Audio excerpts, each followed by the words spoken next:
My question is to the counsel for the prosecution, defense, and the witness. One question, maybe a follow-up, and if we may start with the witness first to answer. I'm not asking you to make a judgment in this case ng impeachment. So sa akin is answer the general question. So we've discussed in the last 2 days, diba, what is illegal expenditure, what is irregular expenditure, what is improper expenditure. In between all of that, we talked about many technicalities. And of course, this will be much easier if we're talking about public funds which are not confidential in nature. So my question is, when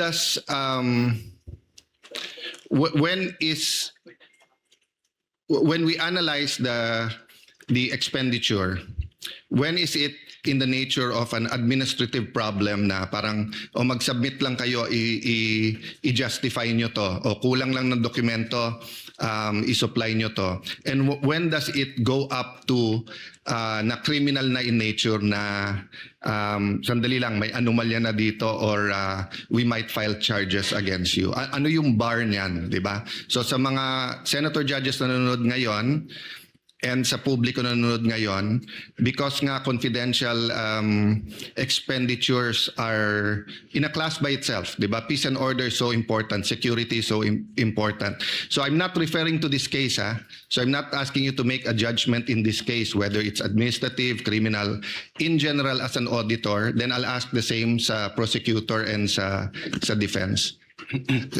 Witness, go ahead. In your words, no? Abo, kapag AOM po at NS, ni-require po namin sila na mag-submit ng documents. Pero kapag nag-end na po, since there's an obligation to restitute, so ang remedy po nila is to settle the amount or to file an appeal with the commission proper. Yes, but even when you give them an ND to restitute, hindi nyo naman sinasabi pag restitute. Pwedeng restitute na mali paggamit, hindi yung binulsa mo yon, di ba? So at what point as an auditor do you say na sandali lang, criminal na to, may anomalya?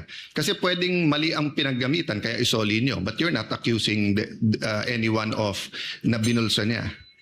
Well, sa circular naman po, merong presumption na tinatawag kapag hindi nakapag-liquidate na maayos yung agency, which is presumption of misuse or misappropriation. Yes, and that's a disputable presumption, right?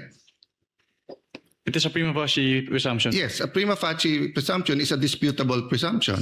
It's not a conclusive presumption, meaning yung prima facie, so lilipat yung onus sa kabila na i-prove na mali.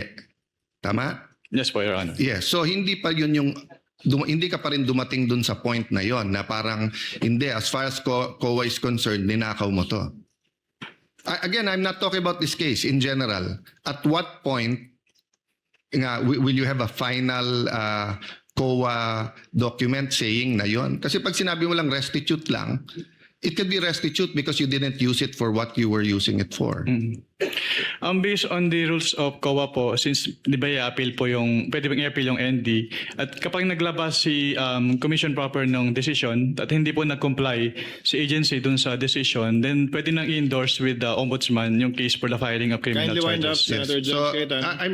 I'm okay. I just want to hear the answer of both the prosecution. With the permission of Senator Judge Allen, asking the counsels for the parties that same question will already make them give their own versions of the law, which I think should be coursed through the witness, similarly to how you asked the question to the witness, instead of it being placed on the record based on their own points of view.